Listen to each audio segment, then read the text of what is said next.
첫 번째 책으로 바로 누가복음입니다. 누가복음. 그래서 마태, 마가, 누가복음은 어떤 동일한 공통점이 있어요. 그게 뭐냐면은 바로 이러한 형식입니다. 출생과 사역 준비, 그리고 그다음 뭐예요? 그다음에 마태, 마가복음 우리가 살펴봤듯이 갈릴리에서 사역이 시작됩니다. 그리고 예수님께서 갈릴리 사역을 중심으로 해서 넓혀 가시다가 그 다음에 예루살렘으로 향해서 걸어가시죠. 예루살렘 향해서 걸어가시는데 그 길의 여정을 마태복음, 마가복음 우리가 살펴봤듯이 굉장히 긴 단락으로 그 시간들을 묘사합니다. 누가복음도 마찬가지입니다. 그리고 그 여행 끝에 도착한 곳은 바로 예루살렘이고, 예루살렘 입성할 때 똑같이 나귀 타고 입성하시고, 그리고 입성하시자마자 성전에 가셔서 성전 시위를 하십니다. 쫓아내시죠. 그럼 이제 성전을 정결하게 하시는 그런 어떤 메시아의 역할을 하시는 장면이 나오고, 성전 파괴 예언이 마태복음, 마가복음, 누가복음 다 동일하게 나옵니다.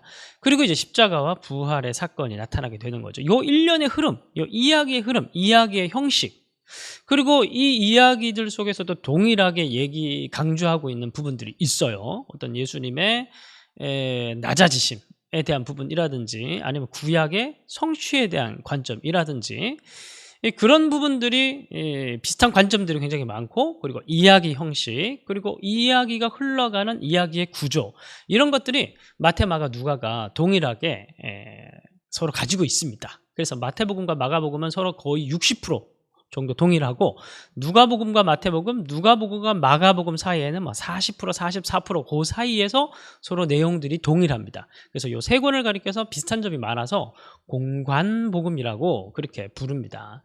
그래서 오늘 그 공관복음의 마지막 책인 누가복음을 지금 이제 살펴보게 될 거고요.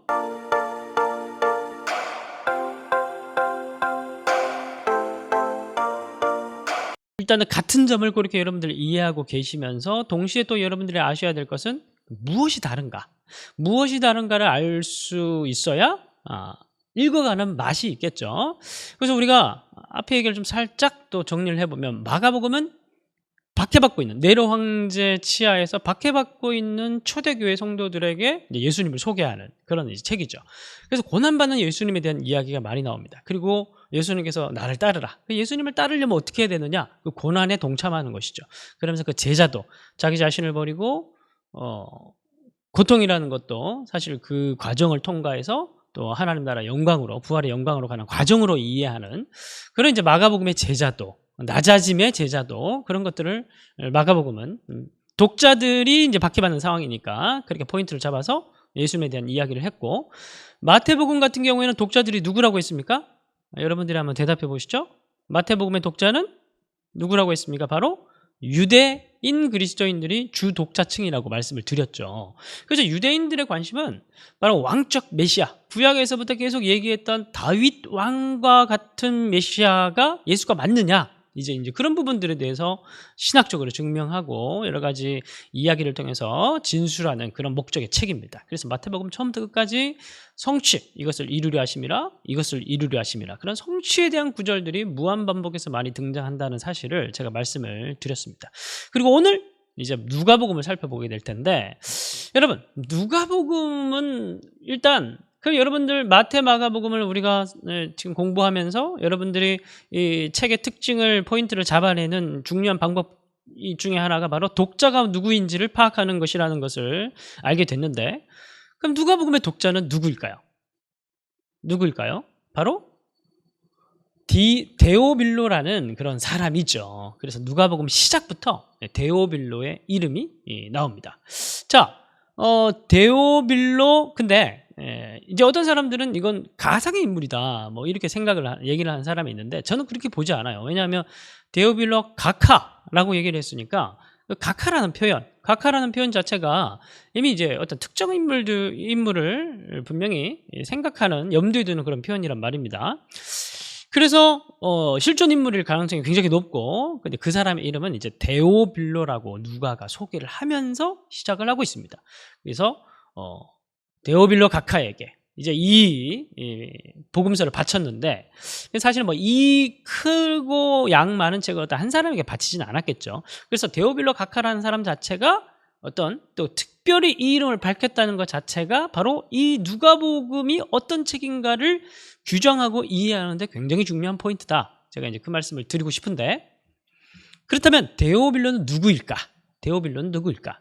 자, 이름 뜻을 한번 보십시오. 여러분, 이 이름 뜻을 한번 보십시오. 데오빌로. 데오는 테오스.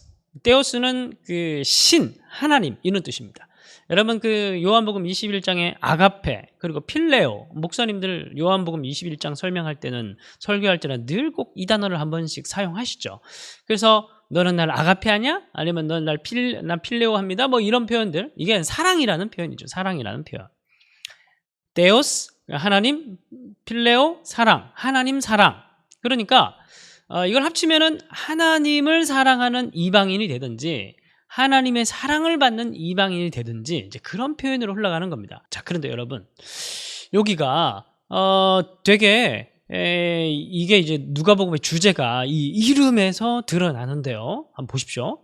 하나님의 사랑을 이방인이 받을 수 있을까요? 그때 당시의 정서에서 없죠. 유대 사회에서 이방인은 그냥 날 때부터 그냥 지옥이 뗄감으로 태어나는 자들이에요. 유대인들의 시각으로 봤을 때 절대 이방인들은 밥을 같이 먹어서도 안 되고 가족이 절대 될 수도 없고 이 사람들과는 하나님 나라 유업을 절대로 나눌 수 없는 존재들이에요. 그래서 이미 이제 저기 하나님 나라에서 먼 사람들인데, 이 사람들이 하나님을 사랑한다? 하나님이 이 사람들을 사랑한다? 있을 수 없는 이름의 뜻인 거죠. 그래서 이제 데오빌로 가카라는 말 자체가 하나님의 사랑을 받는 이방인이라는 이제 이런 이름 자체가 사실은 그 누가가 무슨 얘기를 하고 싶어 하는지를 분명히 보여주는 이름이다. 그건 뭐냐면은 바로 이방인, 세리창기, 여성, 병자. 그럼 누가복음에는 이런 이방인과 같은, 그러니까 당시 유대 사회에서 유대인의 율법의 기준에서 하나님 나라와 아주 멀다고 여겨졌던 그런 사람들, 그런 존재들이 굉장히 집중적으로 부각이 됩니다. 누가복음에서는. 마태, 마가에서는 나타나지 않는 굉장히 중요한 특징들입니다. 이런 사람들이 굉장히 중요하게 약한 자들이 부각이 돼요. 소외된 자들, 이런 사람들이 부각이 됩니다. 그래서 예수님은 어떤 분이시냐? 마가복음에서는 고난받는 예수님, 십자가로 가는 예수님, 박해받는 예수님. 그리고 이제 마태복음에서는 구약의 약속의 성경의 모든 내용들을 성취하시는 왕적 메시아. 그리고 누가복음에서는 이방인, 세리창기, 여성, 병자들과 같은 소외된 자들을 위해서 자기의 목숨을 버리고, 그러니까 누가복음 15장에 보면은 세 가지 양을 잃어버린 사람, 그리고 아들을 잃어버린 아버지, 동전을 잃어버린 사람, 세 가지 잃어버린 종류가 나오죠. 비유가 나오죠. 이게 누가복음의 주제예요, 주제. 누가복음 무슨 내용이냐면 그 잃어버린 자들을 향해서 찾아 나서는 아버지의 이야기, 잃어버린 자들을 위해서 자기 목숨을 버리는 예수님에 대한 이야기가 바로 누가복음의 이야기라는 거예요. 누가의 관심사가 바로 그러한 예수님을 설명하는 데 있다라는 거. 그래서 여러분, 그 누가의 직업이 뭡니까? 누가의 직업이 한번 생각해 보십시오. 떠올려 보십시오. 누가의 직업은 뭡니까? 의사죠. 의사. 오늘날에는 뭐 의사가 돈도 많이 벌고 사회적으로 지위가 높고 사람들이 많이 동경하지만 이때 당시만 하더라도 이제 그렇지 않았습니다. 그렇지 않고 되게 뭐랄까 좀 고달픈 그런 직업이었습니다. 그리고 이제 계속 소외된 사람들을 또 이제 돌봐야 되는 그런 이제 직업이었고. 그래서 사실은 누가는 어떤 그 성경의 저자들보다 더 약한 자들에 대한 그런 감수성이 있었던 사람이라고 볼 수가 있겠죠. 직업적으로도. 그러면서 이제 바울의 주치의가 되어서 전도 여행을 따라 나섰지 않습니까? 그래서 이러한 누가의 어떤 개인적인 특징, 그런 마음, 그런 어떤 정서적인 것까지 하나님께서 활용하셔가지고 누가복음을 기록하게 하셨던 것 같습니다. 그래서 여러분들이 이런 것들을 여러분들 좀 기억하시면서 누가복음을 읽는 것 굉장히 중요하다, 그렇게 말씀을 드리고요. 그래서 누가복음은 어떤 복음서냐? 이렇게 물으신다면 저는 모든 사람을 위한 복음서다, 그렇게 말씀을 드리고 싶습니다. 그래서 왜냐하면 이때 당시 유대인들은 자기들만을 위한 메시아, 율법 시스템을 완전하게 하고 율법 시스템을 인정하고 율법 시스템으로 사람을 구원하는 메시아만 기다렸던 그 유대 사회에서 그게 아니다. 바로 온 세상 모든 만물들, 모든 사람들, 모든 생명들, 특별히 자기 자신을 하나님 앞에 나는 죄인입니다 라고 고백하는 그런 모든 사람들을 위해서 오신 예수님에 대한 강조점이 있는 그런 책이다. 그렇게 말씀드리겠습니다. 그래서 여러분 그냥 지나쳐 보면 안 되고 복음서들을 조금 비교하면서 보면 굉장히 좋은데, 마가복음의 시작은 어떻게 시작됩니까? 회개하라, 천국이 가까이 왔느니라 라는 이제 말로 시작이 되는데, 누가복음의 시작은 주의 성령이 내게 임하셨으니 이는 가난한 자에게 복음을 전하게 하시려고 라는 말로 시작됩니다. 그러니까 마가의 시작과 누가의 시작은 다른 거예요. 누가의 시작은 뭘로 시작한다고요? 가난한 자에게 복음을 전하게 하려고 예수께서 오셨다고 얘기를 하고 있는 거예요. 물론 이제 이 말씀은 이사야 말씀을 인용하는 거지만, 가난한 자에게 복음을 전하게 하려고.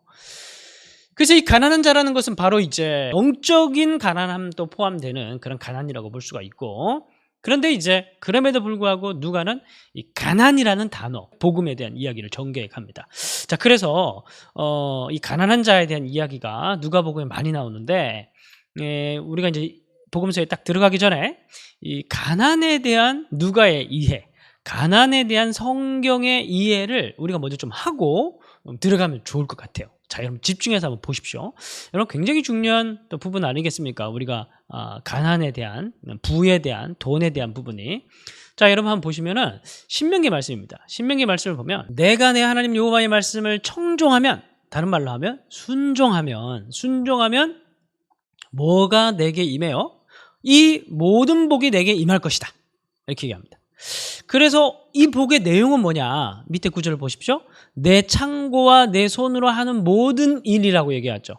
창고라고 얘기하면 오늘날로 얘기하면 뭡니까? 바로 통장이죠. 통장. 바로 네가 순종하면 내게 복이 임할 건데, 무슨 복이 임하냐면 바로 내가 부자가 될 것이다. 이렇게 문자적으로 우리가 신명기 28장 2절 이후에, 그러니까 신명기는 이제 가나안 땅 들어가기 기다리고 있었던 이스라엘 백성들에게 율법을 다시 재해석해 줬던 모세의 율법서죠. 그래서 이 신명기 율법에서 뭐라고 얘기를 한다고요? 그 약속의 땅으로 들어가서 너희들이 약속의 말씀, 그 율법의 말씀을 잘 지키면 너희들이 부자 될 거다. 이렇게 얘기하는 것 같아요. 그렇죠? 문자적으로 봤을 때. 그래서 사실은 많은 사람들이 사실 이 구절 가지고, 특히 이제 누가의 시대에서도, 복음서의 시대 가운데에서도 많은 사람들이 이 구절 가지고 많이 오해를 했어요. 무슨 오해를 했냐면, 그러니까 하나님 말씀에 순종하고 율법을 잘 지키면은 그 사람이 물질적인 축복을 받는다라는 그런 오해를 했습니다. 잘 보세요. 근데 이 말씀 뜻이 본래 무슨 뜻이었느냐면, 또 똑같은 신명기 말씀입니다. 다른 구절에는 뭐라고 기록되어 있냐면, 오늘 내게 내리는 그 명령을 네가 지켜 행하면 순종이죠. 여호와께서 내게 기회를 주신다 해서 내가 반드시 복을 받을 것인데, 또 복을 받죠. 그럼 복의 내용이 뭐냐 하면, 너희 중에 가난한 자가 없으리라. 그러니까 이게 무슨, 원래는 그 약속의 땅에 들어가서 순종하게 되면은 어떤 창고에, 그러니까 물질적인 복을 받게 될 것이라고 말하는 것 같은 그 구절이 가지고 있었던 본래적 의미는 무슨 의미였어요? 개인이 아니라 누가 복을 받는다는 거예요. 일용할 양식이 없어서 굶는 사람이 없는 땅이 될 것이라는 거예요. 너희들이 뭘 잘 지키면, 명령을 잘 지키면. 그러니까 율법이라는 것 자체가 이미 약속의 땅으로 들어가는 이스라엘 민족 공동체에게 주신 공동체적인 적용을 위한 말씀인데, 이 말씀을 가지고 개인적이고 문자적인 차원에서 자기들이 적용을 해버린다는 거예요. 그러니까 말씀을 잘 지키면 물질적인 복을 받는다는 결론도 문자적 적용으로 가버린다는 겁니다. 오늘도 사실 그런 적용들이 얼마나 많이 있었습니까? 요즘은 그런 거 없죠. 다 같이 좀 못 사는 시대가 돼버려가지고. 옛날에 한참 이제 막 그 성공주의, 성공신학이 많이 있을 때 그런 문자적 적용들이 되게 많았습니다. 제가 어렸을 때도 그런 말씀들 많이 드렸어요. 근데 사실은 이건 이스라엘 백성들 약속의 관점에서, 약속의 공동체적 관점에서 너희들이 율법을 주시면서 이 율법을 잘 지키면, 이 율법 안에 무슨 내용들이 있는 거예요? 희년의 법도 있고 뭐 그런 경제적인 법들이 많습니다. 모든 사람이 다 안전하게, 경제적인 안전함을, 약한 사람들도 다 보호받을 수 있는 그런 땅이 되는 거예요. 왜 그러냐면, 성경에서 얘기하는 하나님은 어떤 분이시냐, 이거를 잘 이해를 해야 되는 겁니다. 율법이라는 법을 주신 그 하나님이 어떤 분이시냐, 하나님 바알이 아니라 하나님 여호와 하나님이시거든요. 그 여호와 하나님은 어떤 분이시냐면은 고아와 과부를 위하여 정의를 행하시는 분이시고 나그네를 사랑하시는 분이에요. 한마디로 얘기하면 소외받고 약하고 연약한 자들을 상한 갈대를 꺾지 않으시고 그런 자들을 오히려 품으시는 창조주 하나님, 피조물들을 생명들을 사랑하시는 하나님이 바로 하나님이란 말이에요. 그래서 율법이라는 것은 부자 만들기 위한 법이 아니라 어떤 개인을 부자 만들기 위한 법이 아니라 약자들을 보호하기 위한 법이 바로 율법이었다는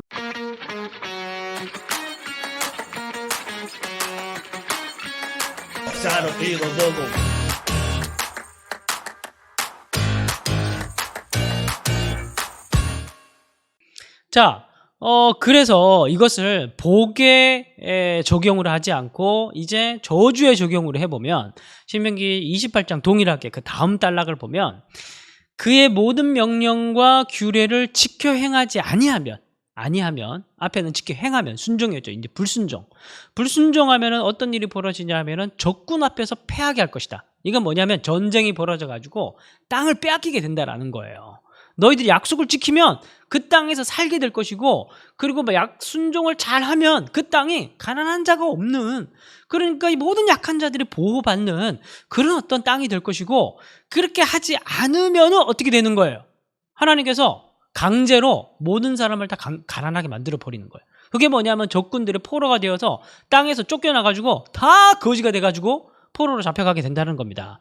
그게 바로 제가 지금 설명하는 게 경제 중심, 돈 중심으로 복과 언약을, 약속의 땅을 중심으로 복과 언약을 지금 설명을 하고 있는 겁니다. 그래서 결국 이스라엘 백성들이 불순종해가지고 적군들이 쳐들어와서 신명기 말씀이 성취가 돼가지고 포로로 잡혀가서 이방 민족으로 하여금 지배를 당하게 된 그 포로 기간에, 그거는 바로 모두가 다 가난하게 된, 강제로 가난하게 된 사건이라고 볼 수가 있는 겁니다. 자, 여러분, 여기서 중요한 포인트가 무엇이냐면은 여러분들이 읽고 있는 그 복음서의 배경이 바로 1세기 로마 여전한 식민지 시대였다는 거예요. 모두가 다 가난하게 된 상태에서 시간이 몇백 년이 지나가고 있는 겁니다. 잘 보세요. 586년에 멸망을 당했죠. 그리고 아시리아, 바벨로니아, 페르시아, 로마, 헬라, 로마 시대까지 몇백 년 동안 계속 이스라엘 백성들의 가난한 상태가 있고, 약속의 땅에 돌아왔지만은 계속 이제 성전세도 바쳐야 되고 로마의 인두세도 바쳐야 되고 계속 가난한 상태가 있고, 그런데 여러분, 지금의 시대나 옛날 시대나 나라가 상황이 어려울수록 빈익빈 부익부가 엄청납니다. 오늘날도 마찬가지지만 옛날에도 마찬가지였어요. 빈익빈 부익부가 심각했어요. 그래서 모두가 다 강제로 가난하게 된, 그 경제적으로 신음하고 있는 과부와 나그네가 넘쳐나는 그런 시대에, 그런 시대에 예수께서 오셔가지고 그들을 바라보면서 목자 없는 양같이 고생하면 유리하는 그런 시대구나, 이제 그렇게 얘기하고 있는 그런 상황에서 부자 관원이, 누가복음에 보세요. 부자 관원이 와가지고 예수님께 뭐라고 얘기를 하냐면 내가 어려서부터 다 지켰습니다라고 얘기를 하잖아요. 여러분 이해가 되십니까? 이제 누가복음 18장 21절에 부자 관원이, 딱 부자라고 못 박아놨어요. 부자 관원이 예수님께 와서 이제 뭔가 좀 자기 인정받아 보려고 했는 건지 어쩐지 모르겠지만 예수님께 나와서 난 어렸을 때 다 지켰습니다. 이건 뭐예요? 개인적이고 문자적 차원에서 적용을 하는 거죠. 물론 지켰겠죠. 안식일도 지키고 종교적인 규례나 이런 것들 잘 지켰겠죠. 그런데 뭐예요? 본질적으로는 뭐예요? 그 율법이라는 것 자체가 어떤 거예요? 약속의 땅, 공동체적 적용, 가난한 자가 없고 모든 약자가 보호받는 그런 하나님이 아름답게 통치하시는 그런 샬롬의 약속의 땅을 만들기 위해서 하나님께서 율법을 주셨는데, 자기 혼자 그 몇몇 조항들을 잘 지키고 있다고 해서 내가 율법을 다 지켰습니다라고 얘기를 하는 건 말이 안 되는 거예요. 그러니까 이 종교 관원은 자기가 하나님을 안다고 생각했지만은 일은 알았지만 일은 모르는 거예요. 아주 표면적인 부분적인 것만 알지 본질적인 큰 그 동의는 전혀 못 보고 있는 겁니다. 빙산의 일각만 보고 그것만 지키면서 자기가 전체를 다 지켰다고 착각을 하고 있는 거예요. 여러분 생각해 보십시오. 하나님께서 고작 우리가 주일날 예배 빠져먹지 않고, 그리고 11조 떼먹지 않고, 그리고 적당히 뭔가 봉사 하나 하는 그런 정도의 종교인으로 만들려고, 누군가에게 우리가 뭔가 우리의 종교를 쓰라고 했을 때 불교라고 쓰지 않고 무교라고 쓰지 않고 기독교라고 쓸 수 있는 정도의 사람으로 만들려고 예수께서 죽으셨을까요? 그렇지 않겠죠. 예수께서 왜 그 고귀한 신분을 버리시고 세상에 오셔가지고 십자가에 못 박혀 돌아가시면서 우리의 생명을 그 속에서 집어넣으셔가지고 우리 다시 살리셨을까요? 왜 하나님께서 그 거룩한 영을 더럽고 추한 우리 이 존재들에게 부어주셔서 새로운 사람을 만들려고 하셨을까요? 고작 내가 요거 하나 지켰습니다. 내가 요거 하나 지켰습니다. 너가 요거 하나 지켰습니다. 내가 요거 하지 않았습니다. 나 살인하지 않았고, 나 거짓말하지 않았고, 간음하지 않았습니다. 이것 정도 하는 말하는 사람을 만들려고 예수님께서 죽으셨다 그 말입니다. 이 부자 관원의 질문에는 바로 그러한 설정과 그러한 배경의 이야기들이 들어있는 거예요.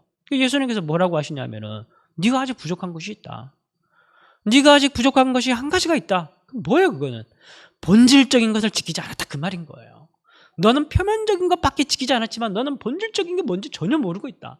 너는 하나님이 누군지도 모르고 하나님 나라가 어떤 나라인지도 모르고 너는 메시아가 왜 와야 하는지도 모르고 너는 아무것도 모르고 너는 그냥 종교인이지 신앙인이라고 얘기할 수 있는 사람은 아니다. 이렇게 얘기하고 있는 거예요. 그래서 예수님께서 뭐라고 얘기하시냐면 네 있는 것을 다 팔아서 가난한 자에게 나눠주라. 그래서 결국에는 이 말은 예수님께서도 물론 문자적으로 얘기하고 있는 것이 아니에요. 그래서 이 사람이 가난한 것을 다 팔면 구원받을 수 있다. 그 얘기를 하고 있는 게 아니에요. 예수님께서 지금 얘기를 하고 있는 건 뭐냐면 중요한 태도를 얘기를 하고 있는 겁니다. 나는 다 지켰다고 생각하고 있는 그 태도를 얘기를 하고 있는 겁니다. 계속 한번 보시면은 이 사람이 결국에는 근심하면서 가죠. 이 사람은 하나님 나라의 사람이 될 생각이 별로 없는 거예요. 뭔가 의롭다함을 받고 종교인이 되어서 뭔가 자신의 안전장치를 마련하고 싶은 사람일 수는 있겠지만 하나님을 깊이 이해하고 하나님의 사람이 되고 싶은 생각은 별로 없는 사람인 거예요.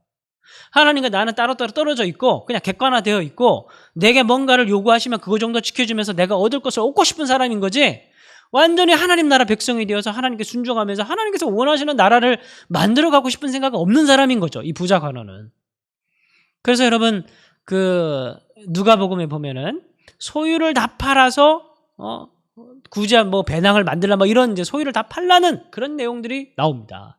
그래서 팔라는 내용들이 나오고 자기 소유를 버리지 않으면 내 제자가 되지 못하리라는 말씀도 나오고 그리고 팔아라 버리라 이런 말씀들이 계속 반복해서 나옵니다. 경제적인 용어죠. 경제적인 용어. 근데 여러분 우리가 천국 비유를 한번 생각해 봅시다. 하나님 나라에 대한 비유를 한번 생각해 봅시다. 여러분 땅에 감추인 보화 우리 천국 비유에서 땅에 감추인 보화 천국이 마치 땅에 감추인 것이라고 얘기를 하죠. 근데 여기 이 이야기에서 사실은 우리가 막 보화만 보면 눈이 빨개가지고 난리인데 이 보화가 중요한 게 아니라 사실은 그 전에 뭐가 선행되어야 돼요. 말씀에 보면 소유를 팔아야 되는 겁니다. 자기가 가진 재산을 다 팔는 게 먼저 나와요. 팔아야 보화를 소유할 수 있는 게 핵심인 겁니다. 이해가 되십니까? 그런데 그 보화는 어마어마한 거죠. 그런데 우리 그 보화와 비교해 봤을 때 우리의 자산이라는 거, 우리의 경제적인 어떤 소유라는 거 아무리 많이 가지고 있어도 그거 하나님 앞에서 별거 아닌데 근데 우리는 이것도 가지고 저것도 가지고 싶은 거예요. 이해가 되십니까? 예? 그런 심리로 늘 생활을 한다는 겁니다. 그게 종교인인 거예요. 그게 종교인이라는 거예요. 신앙인은 뭐냐 하면 이걸 팔고 저걸 사는 사람이에요. 두 가지 다 가지고 있는 사람은 종교인이고 이걸 팔고 저걸 사는 사람은 신앙인이라는 거예요. 예수님께서 그걸 요구하는 겁니다. 그래서 다 팔고 다 버리고 그런 게 나오는 그런 게 반복되는 게 바로 그 얘기를 하는 거예요. 그러니까 결국 이러한 태도 이거는 하나님 나라를 발견한 사람만이 팔 수가 있는 겁니다.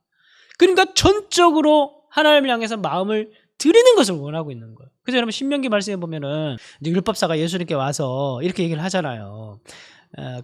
가장 크고 첫째 되는 계명이 뭡니까? 이렇게 묻잖아요. 그 예수님이 그래? 내가 얘기해 줄게. 첫 번째는 하나님을 사랑하고 두 번째는 이웃을 사랑하라. 이제 그렇게 얘기를 하잖아요. 결국에는 우리가 이 사랑한다는 것은 결국에는 예수님이 우리를 향해서 하나님께서 우리를 사랑하시고 예수님께서 우리를 사랑하셔서 자기를 다 내어주셨듯이 예수님께서는 다 버리고 내려오셨잖아요. 그랬듯이 우리도 또한 사랑이라는 걸 해야 된다는 것은 바로 그렇게 다 내어줘야만 또 사실 가능한 거예요. 그런 이제 삶으로 초대하는 거죠. 그래서 사실은 이것은 우리가 하나님 나라를 발견하고 이 하나님 나라를 발견하고 땅에 있는 거 발견하고 그것을 얻는 것 그것은 나의 모든 것을 걸어야 된다는 걸 얘기를 하는 겁니다. 누가복음에서. 그래서 누가복음에서 또 나오는 유일한 이야기 비유 중에 하나가 망대 계산해봐라. 저 망대를 사기 위해서는 너희들 뭘 하기 위해서는 계산을 해야 된다. 계산을 해봐. 그 계산을 하라는 말은 뭐냐 하면 파는 걸 저 보화를 천국 보화를 얻기 위해서 파는 걸 너희들이 계산을 하고 해야 된다라는 거예요. 그래서 여러분 이 비유가 18장에 부자 관원이 나오고 19장에서 누가 나오냐면 세리 삭개오가 나옵니다. 근데 여러분 삭개오와 부자 관원의 뭐가 다른 줄 아십니까? 부자 관원은 그 유대 사회에서 아주 인정받는 사람, 세리 삭개오는 인정받지 못하는 사람, 율법 시스템 안에 들어오지 못한 멀리 있는 사람, 이 사람은 스스로 구원받을 수 없다고 여겨졌던 사람.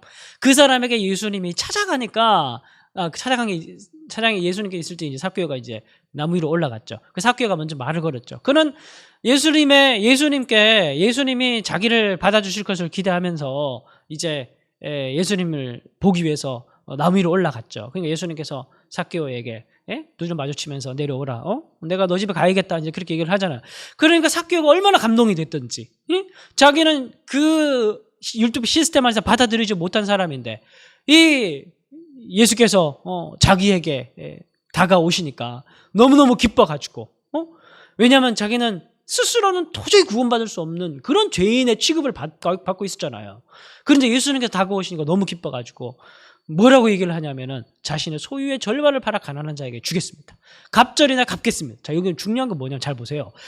삭개오는 100% 안 팔잖아요. 100% 다 안 팔잖아요. 내 재산을 전부 다 팔아 가난한 자에게 주라고 했는데 부자 관원에게서는 삭개오는 100% 50%만 팔잖아요. 그죠? 뭐라 안 합니다. 예수님께서 100% 팔고 50% 팔고 70% 팔고 20% 팔고 그게 중요한 게 아니에요. 여기서 핵심은 얼마나 파느냐가 중요한 게 아니라는 겁니다. 그 사람이 과연 하나님 나라를 발견했느냐, 발견했을 때 그 사람에게 나타나는 태도, 그게 이제 삭개오에게는 진정성 있는 태도로 나타났다는 겁니다. 다 팔겠다. 이제 예수를 만나고 나니까 삭개오는 다 예수님께서 너 그러지만 다 팔고 날 쫓으라고 했으면 다 팔았을 거예요. 이 사람은 이미 다 팔 수 있었는데 이 사람이 먼저 예수님께 이제 말한 거죠. 이미 그 마음은 다 팔았어요. 그래서 구원이 이 집에 있다. 이렇게 예수님께서 선언을 하십니다. 그래서 결국 이제 버리지 않고는 달릴 수 없고 비우지 않고는 채울 수 없는 거예요. 다시요. 우리가 버리지 않고는 믿음의 경주를 할 수가 없어요. 버리지 않고는. 어떻게 우리가 덕지 그 거지 같은 것들 다 배낭에 짊어매고 우리가 달리기를 믿음의 경주를 할 수가 있겠습니까? 그리고 우리가 어떻게 비우지 않고 하나님 나라를 채울 수가 있겠습니까? 누가복음에서 강조하는 건 바로 그거예요. 이건 버려야 달릴 수 있다. 그리고 비워야 은혜를 채울 수가 있다. 이걸 이제 강조하는 거예요. 그래서 계속 버려라, 비워라, 계산해봐라, 예수님을 따른다는 거, 그거 그냥 물론 100% 하나님께서 완성하신 우리에게 거저주시는 은혜지만 그런 너희들이 이것을 받기 위해서는 이 100% 하나님의 완전한 은혜를 받기 위해서는 지금 가지고 있는 거지 같은 거 그거 버려야 된다. 그걸 계속해서 강조하고 있는 게 누가복음이 얘기하고 있는 제자도라는 거예요. 그런 의미에서 이 나타나는 세리창기, 이방인, 사마리아, 병자, 이 사람들은 왜 이 수많은 가난한 자들에 대한 이 전부 다 가난한 자들에 대한 비유죠. 가난한 자들에 대한 이제 이 사람들은 왜 이 사람들 나오냐면 이 사람들은 영적인 의미에서 가장 멀리 있는 사람들이었어요. 이 사람들은 오직 예수님께서 그들을 받아주신다고 하니까 자력 구원이 안 된다고 스스로 생각하는 사람들이니까 이 사람들은 하나님 앞에서 겸손할 수밖에 없는 사람, 복음 앞에서 겸손할 수밖에 없는 사람들인 거예요. 그러니까 그 사람들은 다 예수님께서 받아주니까 예수님께 나아가는 겁니다. 자, 그래서 누가복음 15장에서는 아까 얘기했듯이 세 가지 잃어버린 것들에 대해서 나왔죠. 여기 한번 보십시오. 이게 누가복음에만 나오는 비유입니다. 누가복음에만 나와요. 여기 보면 99마리의 양을 버려두고 한 마리의 양을 찾아서 떠납니다. 근데 여러분 이거 경제적인 관점에서 보십시오. 이 말이 됩니까? 어떻게 99마리를 버리고 한 마리를 찾아서 떠날 수가 있습니까? 근데 여러분 여기서 99마리 이 버린 거는 바로 예수님께서 자기 자신을 버리는 거예요. 사실은 예수님께서 자기 자신을 버리고 이 한 마리를 찾아서 오셨다는 거예요. 이건 어떤 예수님께서 우리를 구원하시기 위해서 오셨다는 것 자체가 계산할 수 없는 거잖아요. 그죠? 그러니까 99마리를 버리고 한 마리를 찾아 떠난다는 것 자체도 계산할 수 없는 거예요. 그러니까 여기서는 뭘 얘기를 하냐 하면은 이거는 어떤 하나님의 은혜라는 것, 하나님께서 우리를 찾아오신다는 거, 하나님께서 우리를 죄인들을 영접하겠다는 거, 받아주겠다는 거, 예수님을 통해서 우리를 받아주겠다는 것은 우리의 이성과 이런 것으로 계산할 수 있는 게 아니라는 거예요. 구원이라는 거, 하나님 나라라는 거. 근데 당시 유대인들은 다 계산하려고 그랬죠. 율법을 어떻게 지키고 A, B, C, D로 나눠서 이걸 다 지키면 우리가 완전하게 되겠지, 의인이 되겠지, 내가 다 지켰습니다. 그렇게 계산할 수 있는 게 그게 아니라는 거예요. 왜냐하면은 하나님 나라라는 것은 결국 모든 사람이 다 죄를 범하였으며 하나님 나라에 이르지 못한 자들을 위한 하나님의 기쁜 소식이기 때문에 그렇습니다. 자력 구원이 전혀 안 되는 사람들을 위한 하나님의 대안책이 하나님의 구원의 길이기 때문에 그렇습니다. 그래서 철저하게 누가복음은 그 잃어버린 자들을 향한 하나님의 그 이야기가 예수님을 통해서 나타나는 거예요. 그래서 누가복음에서는 그 십자가로 가시는 예수님의 이야기가 잃어버린 자들을 찾기 위해서 자신을 버리는 예수님에 대한 모습으로 그리고 있습니다.